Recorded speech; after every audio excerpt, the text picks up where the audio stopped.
Mailchimp makes sending bulk emails simple and compliant with anti-spam laws. Here's the step-by-step process. Log into Mailchimp. Go to mailchimp.com. Sign into your account. Free plan supports up to 500 contacts and 1,000 sends per month. Paid plans remove limits. Create a new campaign from the dashboard. Click Campaigns, left menu. Create campaign. Choose email.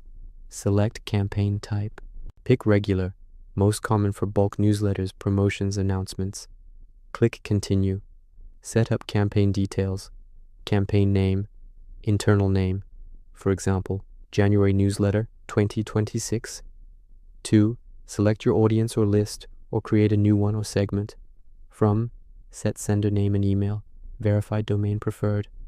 Subject, write a compelling subject line, keep under 60 characters. Preview text, add 1 to 2 lines that appear after subject in inbox. Design the email, click content. Choose a template, pre-built or blank. Use drag and drop editor.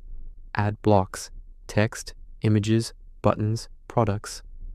Personalize with merge tags, for example, fname for first name. Insert dynamic content, for example, recommended products if connected to Shopify. Test and send. Click Send or Schedule. Send a test email to yourself first. Check links, images, mobile view. Review spam score. Click Send now or Schedule for later.